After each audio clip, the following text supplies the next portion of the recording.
Ladies and gentlemen, make sure you are following us on Apple Podcasts and Spotify. Give us a 5-star rating. It massively helps us out. Enjoy. Obviously, Bournemouth, they did lose 9-0. Yeah. Joint highest Scoreline in Premier League history. Correct, yeah. Salah, no goals. Yeah. No returns. No returns whatsoever. I'm fuming, but at the same time, everybody has Salah in the FPL. So, like, if he doesn't return, does it really matter? Everyone captained him. Well, You both did. Yeah, we did. I know. We Some did. people didn't. The fans were apparently chanting, "We want 10."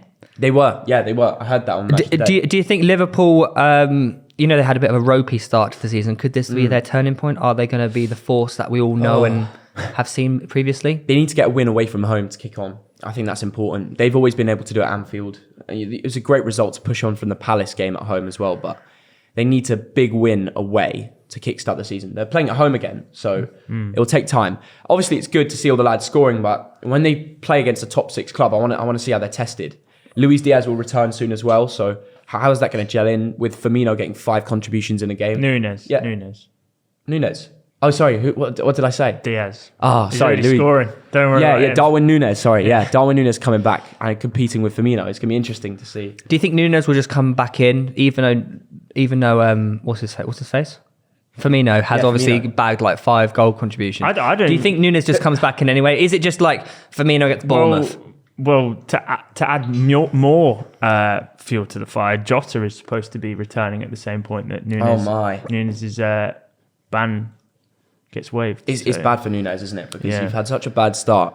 Yeah, I know Uruguayans are meant to have this kind of fierceness inside of them where they want to fight and they want to, they just have this testosterone levels more than your average Premier League striker, right? But it's all gone wrong. Like he's got to prove a lot to the fans and Jurgen now to get back regularly starting. But do you not think because of his price tag, you have to put him straight back in? You can't have like a £70 million striker on the bench or not. But Jurgen's got respect for Jota and Firmino. Yes, yeah. And I think that Jurgen is the type of manager that will make sure a player learns his lesson. So potentially doesn't necessarily start him as soon as he's back and available. Like with Jota, you know what you're getting. It's a known commodity. Like, great word. Thanks. And they need goals, right? And Nunez in front of goal has been pretty wasteful when he's played, especially when you consider his XG. Like the amount he should be scoring compared to the amount he does, nowhere near good enough. So I don't think he comes straight back in. Do you think Liverpool could actually... Do you think there's one thing holding them back from going for the title this season, or do you think they're still title contenders? They need midfielders, man. Their midfield is so... They need a midfielder. Sparse. Midfielder or midfielders?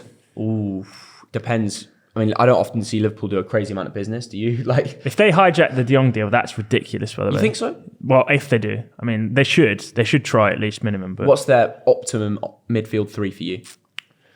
Fabinho, Thiago, and then De Jong? Yeah, probably. Yeah. But that's a bit defensive, isn't it? It's 2 DMs, De Jong and yeah. But the way that they play, it's to enable Trent and Robertson to go forwards. So it's not necessarily their midfield isn't necessarily like supposed to be the most creative in the world. It never has been. It's always to facilitate like overlapping play. It's just difficult because they have to fit in Harvey Elliott now, right? Yeah, he's good. He's playing very well. Yeah. He's got a very, very good goal against Bournemouth as well. Yeah, but they lacked a bit of steel in midfield in the first few games. We can't let that 9-0 cover up all the cracks. Yeah. So what he brings creative-wise, they might have a lack of defensively in the midfield, and I think that's... Yeah, I agree. I think De Jong could massively help that, and it gives them more options. So we'll see if it happens. They need someone.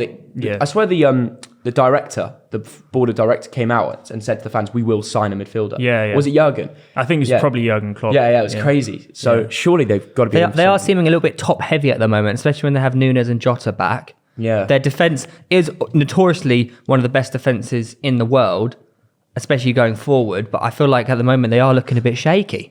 Even though obviously Trent and Robbo were firing against Bournemouth, prior to that, Fabinho, they've been really, conceding a lot of goals. Fabinho didn't start the... who did they play just before Bournemouth? I don't know. I can tell United. Fabinho didn't lost. start the United game and they just got completely overran. So, I mean, it really just like influence how important that guy is. So if they don't go for De Jong, they can't hijack it because obviously, I don't know if you've seen it, De Jong's pictured in London. He apparently is in London, so it's all kicking off over there. Wasn't that for Bake's wedding though, not for. Don't worry about that. Oh, okay. Deadline day coming up find it. soon. Oh, Chelsea going to hijack it, Ooh. They could. They really could. Champions They will League with their and then club. Arsenal hijack it. Yeah. Wow. Yeah. I Maybe don't not. think he'd come to you. So if you're Jurgen, if you're part of the owners, who you signing in midfield? Who you going for? Who's your realistic target?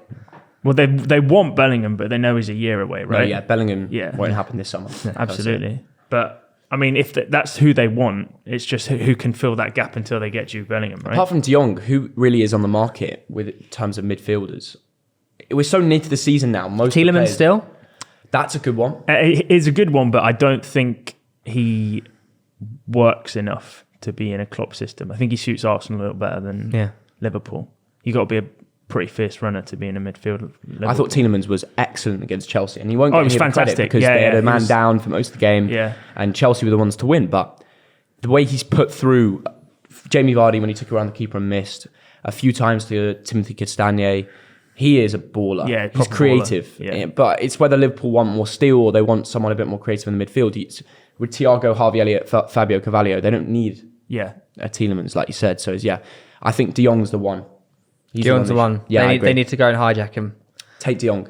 Well, Go for it. we obviously saw last year how important actually 1 point can be. Do you think the start that Liverpool have had, similar to actually Arsenal's start last year, ended up costing them quite a lot in the season? Yeah. Do you think this could come back and haunt them by the end of the season?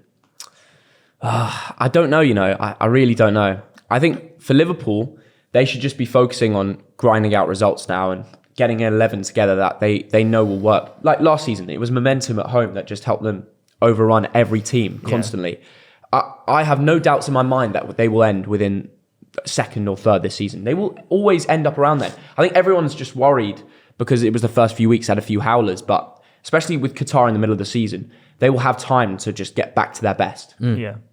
No question. Yeah, I was going to say, originally, there's probably a worry there that they might have lost too many points. But when you factor in the World Cup, Yeah. I think there's so much unpredictability there that you don't really know how squads are going to return. Man So- City's like 90% of their squad's going to the World Cup. Exactly, yeah. Not Haaland, Haaland though. is Not chilling. Haaland. Yeah. It is. That's big. Haaland, by And the way. Odegaard, we've got Martin yeah, Odegaard. we've got him to chill. He's a baller this season. yeah, he's This super. season, he always has no. been a baller, but It's it's just because he's numbers captain. again. He's Yeah. grown. He's Yeah. become the man. Halfway through last season, he just clicked into gear. I think Arteta got the tactics spot on, and since then he's been running riot. And he's not the most powerful midfielder, but he's just so creative and gets in the right positions every time you need him. We're seeing the 16-year-old that Real Madrid signed. That's crazy. We're finally seeing him become I never thought the this day would player. happen. I know it is a weird, but he was so good at Sociedad as Yeah. well. Yeah, he was It's so just a good. different role though. Isn't Yeah. it? Like, It is a slightly different role. he's at Arsenal. He is the man behind Jesus. Do you know what I mean?